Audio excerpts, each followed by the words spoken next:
Bismillahirrahmanirrahim. سخنرانی در مورد حکم جلباب و اهمیت حجاب شرعی در اسلام. موضوع این جلسه خلاصه بحث در سه مورد حجاب، یعنی حجاب خانه، حجاب بیرون، حجاب صورت. سخنران حافظ امان الله خوند یونیون. الحمد لله كما أنت أهله فصل على محمد كما أنت أهله فافعل بنا ما أنت أهله إنك أهل التقوى وأهل المغفرة. Muhterem Müslüman doğullum, hicabın hakkında esli bir gurunların birini hulasa tuğratını açacak kolyam. Allah Teala kabul ettin, biden hem bicevme değil, şeriyata amıl aylandırdın. Ulamalar şunu aydıptılar ki bilmeklikte insana togap yok. Allah'ı kıymaklıkta insana togap yok. Meğer ol bir Allah'ı kıymakta bilmekte peyda var ki şuna amal edilsin Müslüman doğun. Elim her çanki bişter khani çün emel der tunis nadani. Biz Allah'a amal etmekte gerek. Bir hem inşallah Teala ne kadar rahatlar var. Bilmeyen ediptir. Olan hakkında istiğfar edeyli, tövbe edeyli, Allah Teala'dan mağfiret dileyli ve bilyen rahatlamada inşallah Teala nimet edeyli inşallah Teala biz amal edeyli. Bu tadenni hicabın gurduğunu bir sortu hulasa ben inşallah şu kısmette size aytıp vereyim. Hicab öz hulasa tuğratını üç kısım oluyor. O ulamalar şunu gelip de tahkik ediptiler ayat-ı Kur'an'dan 7 tane ayet var Kur'an-ı Kerim'de şu mahsus hicabın hakkında iniptir, mehrem namehremin hakkında iniptir ve 70 tane de Peygamber Huda Aleyhisselam'ın mübarek şerif hadisleri var ki şu mesele hicab beter bir mühim olan şunu açıklap Allah Teala'nın ödü Kur'an'ın tercümetinde şunu getirirdi ve Peygamber Huda Aleyhisselam'ın mübarek hadislerine şunu açıklap aydıktır Müslümanlar. O zaman avval baştan o deştada bir daha geçen cedesinde ben aytdım ki avrat bilen hicabın hakkında fark ettiğim bir mesele var. Avrat erkekte de var, heleyde de var ya. Ama hicab meselesi bir kiminki bir mahsus denarlık. Onun gibi deştada Kur'an'ın lafzına vakti ki bir bariyat al-adama tahavvüne vakti ki şu imeller bağdan iyilerine şunun avratları görünür diye. Avratları aşikar oldu. Febedet lehuma sev'atuhuma. Lafzı avrata Allah Teala başka bir lafz intikab ediptir. Ve hicab diyen lafz Kur'an'da cüdagane bir lafz intikab ediptir. Avrata cüdagane bir alfazı geliptir. Ve sana dedim bana bir hicabın hakkında cüdagane bir alfaz gelirdi. Şunu öyle ulukan delil ki avrat bin hicab neme meselesi fark etti Müslüman doğun. Avrat erkekte de var denağında var. Ama hicab meselesi bir mahsus heleyden ki. Hemşehrin ki Sure-i Araf'ta geleli hicabın logoti taydan Kur'an'da var gündeminde Sure-i Araf ayet çelişişinde Allah Teala ve beynehuma hicab diye. Yani cennet bilen cehennem arasında perde var. Bir divar var diye Allah Teala ki geçecek bolarlarına, barcak bolarlarına başarmayanlar onun ümmeti bu tarafa geçmeye ve cehennemin adamı bu tarafa geçmeye. Fi cennati yetesâelûn anil mucrimin ma selekakum fi sakar. Cennetiler cennette, cehennemiler cehennemde. Arada perde var, soruyorlar birbirinden. Onun ümmeti bu tarafa geçenek, bunda adamı bu tarafa geçenek. Ma selekakum fi sakar. Nemizi cehennemi oldun? Ha, namaz okuyayım yatık diye. Garip katar ödemiyorduk, uşur yoktu, dekat yoktu. Zindagini bir hude geçiriyorduk, kıyamete inkar etiyorduk. Ta ki şahadette bizim başımıza ölüm geldi diye. Pes hicab kurunun cüdagane bir alfazla gelirdi. O yine de geliyse Sure-i Meryem ayet sedihifte de Meryem Aleyhisselam vakti ki ay başından arasında gösterecek bulanına فَاتَّخَذَتْ مِنْ دُونِهِمْ حِجَابًا. Şolardan ne Allah Teala Hazreti Meryem'den şoların oğullarından hicab sundu diye. Ne yaparım ki hicab şuradan bir perdeyi arada bir maneyi olsun ki erkekler şunu gösterecek bolanına daha da çek bolanlarına neme şunu görmesinler. Peki hicab ne manada gerekli? Maneyi beyne dide zenemert. Yani malahim heleyler erkekler cüda etken arada bir maneyi gerek. Şunu neme? Fettehadet min dunim hicabe diye Müslüman doğun. Ve bunun açıklaması Sure-i Ahzab ayet 50'de kimine maksus ayet hicab diyorlar. Kimin sebebi nuzulunun hakkında inşallah gelecek cezede gurun eder ki ayet hicab. Ne mi diyor Allah Teala? Ve izâ se'eltumuhunne metâ'a.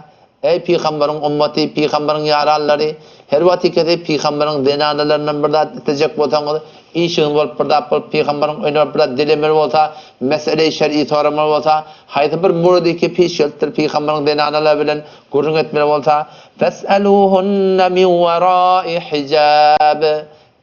Hicabın izinden soran diyor. Hicab ne mi dedi? Perden izinden soran.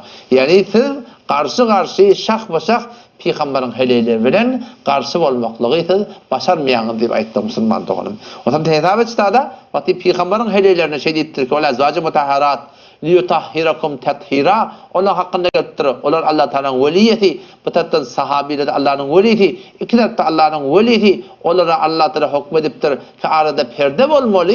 Meni sen ki var ahim adam Müslüman umid bak Allah Teala'nın kabul olur deyip yat.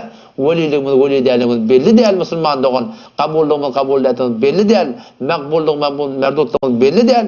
Biz ve meratib olarak ki biz neme şudatlar neme oluyor raayet etme oluyor. Biz Müslüman doğanım yan okunan ayetlerden avrat bilen hicabın gurduğunu fark etkenlik belli oluyor. Hicab diyorlar neme maneyi beyne mehrem ve namahrem oluyor. Yani o zaman ştada yönü gurulma şu hicabın 3 kısmı var Müslüman doğanım. 3 tane taksim ettir ulamalar kişi bir-birinden kavrak her gayet şeriatın aytgan yerine raayet edilmeli ta ki insan günahkar olmasın. O zaman şu daydan o da o gururga inşallah ben geçeyim. Üst kısım ne var diye şunu yüreğinde cahil etsem ki magnaya giymeklik, manto giymeklik, giyin koynak giymeklik, klip surmaklık, yine burada etmeklik. Müslüman doğan bana fakat avrat örtmeklik değil diye. Bir hicab değil Müslüman doğan. Hicabın gururunu kullan bir cüdagane koydum. Hop geleyli hicabın ödüne. Ulamalar hicabı taksim ediptirler. Bir diptire hicabı çarçubu beden. Kullen denanı öyde oluyor. Öyde olmalı. Hiç kime görünmelilerden. Hatta sen şu Türkmen umum divarları, zatları yoğurak, divarı kulörek birdat. Ya ortadan manakın bala tabağı saktıman ten defadan gödeptu hem tayankı. Şu tadı hetmin gerekli kişi öğren perdesi çekmeli. Bir manevi olmalı denanları kullen çarçubu bedeni be hiç onman marahim göde görünmeliler. Ondan sonra seslerini dağıtlarına hiç kime eşittirmelilerden ve mehrem namahrem bilen ve hiç ondan karşı duruptu varahim şulan kara sırasını görmeni onlar varahim bir şahana öyle kasırlarını öyle öylerine varahim yaşamaklık Müslüman doğan ve behterin sureti hicab ve evvelin sureti hicab Müslüman doğan. İkinci bir murat peş geliyor ki kavatlarda denane dasayı çıkmalı oluyor. Dasayı çıkmalı oluyor, dükler oluyor ulata. Taňa kawatda tefrihe gitmeli bolýar, meriçilik bolýar, gazabat bolýar. Ya öýde taňa diýsem bar adam ýok. Gidip halid etme bolýar. Ya aýallaryny okyp dur, muallim bolup bar gyýda oglary ders berjek, ya kiçik oglary ders berjek. Ya hanım doktor bolup dur, barkda barahym şu toratynda barahym gidip de mektebinde barahym şupar barahym tebabat etjek. Ya gidip şu toratynda haýty bir şeriatda muwafyk belli bir ýerde helele işleýär. Şu toratynda öýden çykjak. Öyden çıkacak bana Müslüman doğan, ştada bir puşa şey giymeklik gerek, Kur'an'ın hükmüne ki kellen defetinden ta topuğu gelince kadim bir çeşevimiz şu bir ellenmektir, son cahine getirir Müslüman doğan. Çeşev giymeli mi? Çeşev giymeli hava. Allah'ın razı edecek olan. Çeşev olma da hepin alem olmak gerek. Bir puşa şey gerek ki kellen defetinden ta topuğu çellim, yüzün örtülü olmalı, yıkı gözün görmeklik ezada var. Ondan sonra da yoxamda iki gözümde var açta sarığın eteğiracık iki gözümde görünmeten. Ya gözün öyle torat iki gözümde görünmeten. Kamil bir puşeş falan çıkmalı. Ellik elle ayakta corap yüzde örtügülce. Yankaydan toratında mına hecabe birune hane değil diye. Daşarı çıkanda. Üstünde sureti hecabba. O da şu ki denana daşarı çıkanla yüzün açıp bilmeyen vakti var, açıp bilmeyen vakti var. Onda var ahimsinde ulamalar gurun ediptiler. Kedenana haçın yüzünü açıp başarıya, o haçın yüzünü açıp başarmaya. O da şu taydan meşhur gurunu, hulasa suratında, Mufti Şefii rahmetullahi aleyh, bir alimi ki biz lan arahına elhamdülillah, murda makbul, kabul edilen alim, şon marahim aydan keplerine inşallah şu muratları mesele okuyup verelim. Elbette şu bahsi bir adam yankı marhul Kur'an, o da Mufti Şefii rahmetullahi'nin tefsiri, Ustad-ı Muhterem Mevlana Mehmet Yusuf Hüseyinpur bunu tercüme edildi. Şon yankı cildi yazatine seffeyi sedo haftada şardan şu gurun başlaya ta 80 doğa çelim şu hicabın marahım 3 tane kısmı ne yaparım ne acaba oluyor elhamdülillah şu alim buzurg başladı şunu açıklap aydıptır. Bu da başaki Müslüman ulema doğullamada öz başardığıma göre ştada yankı ol üç sureti ki barahim hicab Mufti Şafii rahmetullahi aleyh aydıptır. Hulasa suratını metodu okuyup bire. Yani kemmegemdeki ahkamul Kur'an Mufti Şafii rahmetullahi aleyh cildise sefeyi 454 ayetiye haddul hicabi şer'i ve derecatihi ve tefsil ahkamihi dip parahimstada şunu açıklap aydıptır. وَلَعَلَّكَ مِمَّا تَلَوْنَا عَلَيْكَ مِنَ الْآيَاتِ وَسَرَدْنَا لَكَ مِنَ الرَّوَايَاتِ عَرَفْتَ أَنَّ لِلْحِجَابِ الشَّرْعِيِّ الْمَأْمُورِ بِهِ فِي الْكِتَابِ وَالسُّنَّةِ 3 درجات. 3 tane derecesi var. بَعْضُهَا فَوْقَ بَعْضٍ بعضهم يشرك في الحجاب والاستتار وكلها استدعى لها الكتاب والسنة ولا قائل بنسخ شيء منها. Hiç kimsenin marahim şey mensuh deyip aytyan adam yok. Şun hemmeti ayet hadisler sabit deyip Müslüman doğan. Avvalki hicabul aşkhasi bil buyut vel cudur vel hudur vel havadiz ve amthaliha بحيث لا يرى الرجال الأجانب شيئا من أشخاصهن ولا لباسهن وزينتهن الظاهرة ولا الباطنة ولا شيئا من جسدهن من الوجه والكفين وسائر البدن. أول hicab خانواده içeride olmalı, kullen vücudu görmeli. الثانية الحجاب بالمراقع والجلابيب بحيث لا يبدو شيئا من الوجه والكفين وسائر الجسد ولباس الزينة فلا يرى إلا أشخاصهن مستورا من فوق الرأس إلى القدم بالدسوب من صورة hicab taşıyı çıkanla örtülü olmalı kamısı suratında fakat neme şunun vücudunun daşından görünüyor başka hiçbir yeri Müslüman doğan marahim şu suratında görünmüyor. Neftada minel vecih deyiptir vel keffeyn kelle görünmeli ve sair cesed hiç yer görünmeli fakat bir göde açmaklığa şeriat tayda Müslüman doğan şey belli bolğulu. Ve üçüncü surette el-hicabu bil celabib ve emtaliha ma'a keşfil vecih vel keffeyn vel kademeyn. O bir vaktlar boluyor ki yüzü açmaklığa eli açmaklığa ve suretine varahim ayaktan cırap çıkmaklığa varahim şeriat nemettir diye Müslüman doğan icade beriptir diye ki inşallah muhakkına cüdagana açıplak misafir gurrun belir. O da bir Müslüman doğanım. Tefsir malum Kur'an'na yani da başta da ayttım. Seffeye sedo haftada çarda şu gurrun başlaya derecat ve tefsili hicab-ı şer'i ve ahkaman nokossin derece hicab mandan derhane derece dovam hicab baburqe ve derece sebum hicab-ı şer'i ki fukaha deren ihtilaf deren yani ve de avval iki murad hicabı ki denalar öyde olmalı kullen vücutları görünmeli ve denalar dahi çıkarlarına şu suratında celbab olmalı illik olmalı ayağına varan zorab olmalı şu suratında yüzü örtülü olmalı bu ikisinin hakkında hiç kimin ihtilafı yok. Ol muradı ikbarakim iştada bir mayi bir arada bir ihtilafi boluptur. O näme? Derece sebum hicab o da näme? Kedenadan yüzü açıqlı bolmalı ya açıqlı bolmalı? Oňtra Müslüman doğan ulamalar gurrun edipdiler ki haçan açıqlı bolmalı we haçan marahim yapıqlı bolmaklygy hakynda. Ondan iştada şayetli bir yer diýdin da ki näme dol tefsirler etdi ortamany. Näme şunu fıkh Hanefi'den aýtmaýar. Müslüman doğan elhamdülillah Mufti Şafii rahmetullahi aleyh bir fakih adam. Hanefi mezhebine varahim muvafık adam. Ondan ters bir kepecek adam değil. Bir gurrun iklenceleri inalekem. Elhamdülillah şu gurrun. Yani Reddül Muhtar. Eddurul Muhtar şun metninde de şu suratında şu kamilen geligdi. Ne deyiptir? Ve tumna'ul mer'atu şabbe cavan heleyi men edilmeli. Kaytarılmalı. Ecade vermeliler. Cavan heleyi diyerler ne mi? 10-55 yaşa. Yüdügodun rengi de adı gitmeyaptı. Tuğu gitmeyaptı. Bu golu maruf celbetmekten marahim henüz qalıqsız. Henüz gözünü öğreyen denaları var. Ve tumna'ul mer'atu şabbe cavan denaları kaytarılmalı. Men edilmeli. Ecade vermeliler. Nämeden men edilmeli? Min keşfil vechi beynel rical. Baştaki namahremle arasında, erkek adamla arasında yüzünü açmaktan men edilmelidir. La li'annehu avratun. Bir de yüz avrat tip adamda, bir de el koşardan beri avrat tip adamda, bir de tavuktan avrat tip adamda belli havfil fitne diptir. Şutada fitne bolallığı derekli, fitne bayırda nämet oluyor? Şu marahim şutada yüzünü, dadını örtmeli, turatını eline deskeslat giymelidir. Ondan sonra yine de idinna şunusuna gurun et ya yuazziru al-mevla abdehu ve zawce zawcetehu ala terki az-zine şu turatına gurun et ya ki adamı öz denanatını men etmelidir. Qaharlanmalı, qaraplamalıdır. Haçan öz varahim etmeli zinetlerini etmeden ev keşefet veciha li gayri mehrem. Gayri mehreme yüzün açta da şu taada adamın icadeti var. Şu denanatını nemetin men etsin ve belki şu an qadaplasın ve şu an nemetin qaharlatın dipti Müslüman doğun. O zaman şu taada ve de gurrun şundur Müslüman doğunum. Ki avvalki iki suret hecabı hiç kim gurrun yok.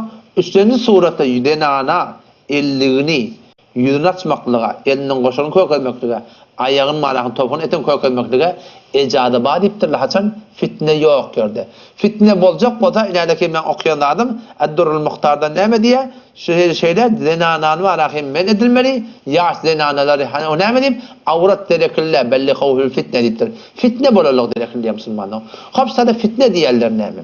Haçan fitne oluyor. Fitne ne manada fitnenin sadece varaqın tercümesi bana diyorlar azmayış Müslümanlar. Vakti bir erkek kiliye karşı duruyor, ol görüp biliyor, bu da onu göndep başarıyor. Şu suratında erkek adam fitneye düşüyor, azmayışa düşüyor, kimin göndemiyor, göndemeyin. Bunu kim aydıptır? Bunu Peygamber Kudu Aleyhisselam öyle atıklap aydıptır. Hadiste geliyor, ma teraktu fitneten adarru ala ricali minen nisa. Ben ümmetimde en güçlü fitne, en güçlü azmayış ne mi deyiptir? Ma teraktu fitneten adarru ala rical. Erkek adamlara ağır baş güçlü derir bir fitne ne mi? Şu denanalar deyip diye. Denanı erkek adam karşı dursa, şuna diyeler fitnen bolan yerine eline ellikli olmalı, yüzü örtülü olmalı, ayağı çoraplı olmalı. Savayı inke celbab ki hemişe denanada hiç çıkanı ne Müslümanlığın zayinna vazip tutturuyor Müslümanlığın.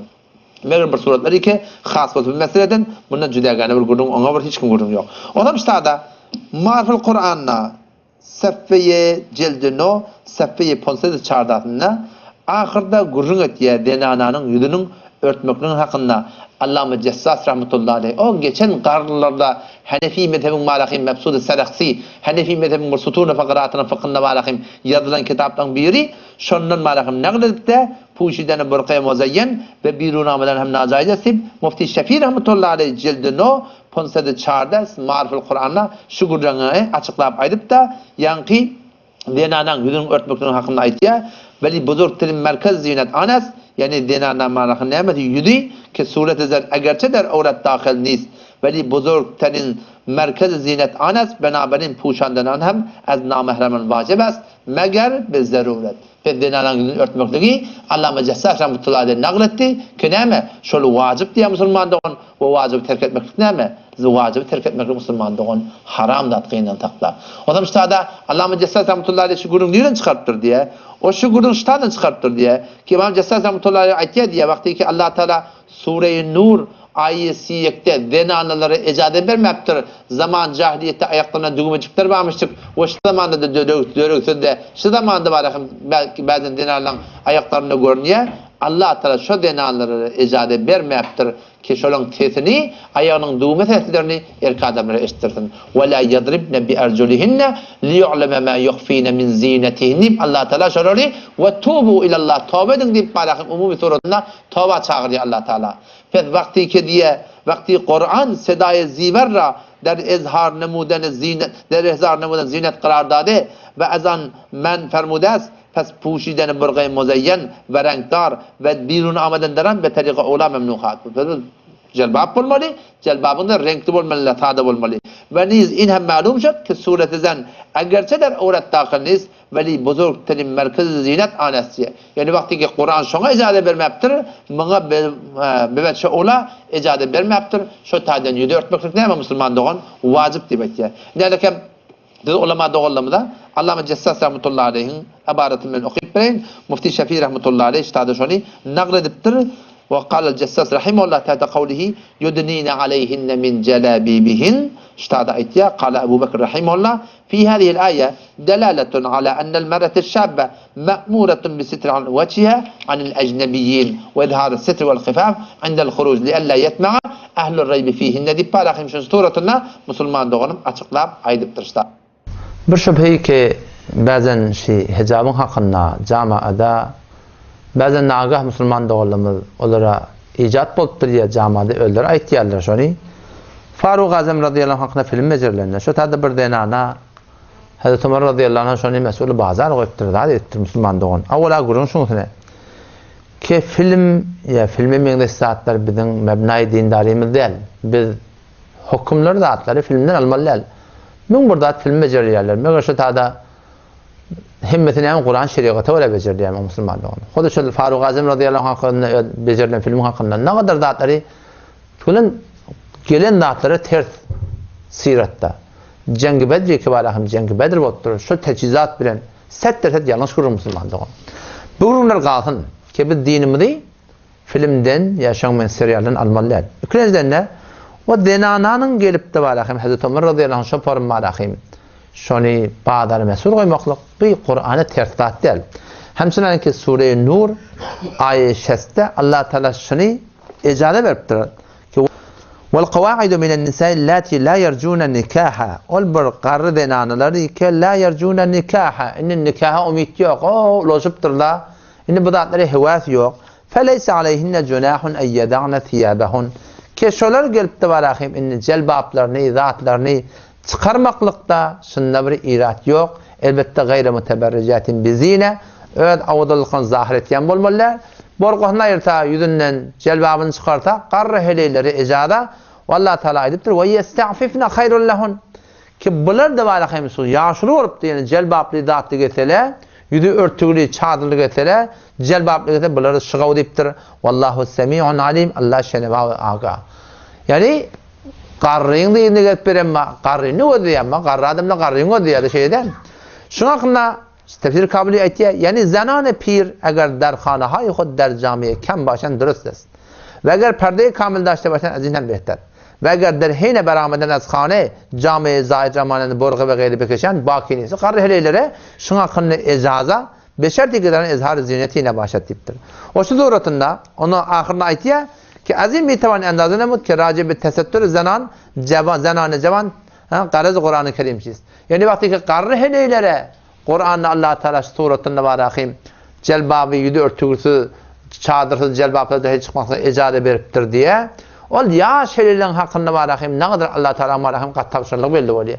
Çünkü Allah Teala şu qarrı heleyle de suratını örtüsü dahi çıkmaklığı beter qav deyiptir ki celbap olsun elinde deskeş olsun yüzü örtüsü olsun musulman doğun. Yani çendik ki şöyle icada şöyle de şeydik getiriyle beter qav deyiptir Allah Teala. O hamma rahim şu taydan ki şol muridi ki var ba'da musulman doğulamada piş keligli ol var Hazreti Ömer radıyallahu anh edinişi Kur'an'ı tertat der şeriatı tertat der qarrı denalın hakkında şu turatı musulman doğun şu hakkında icada var.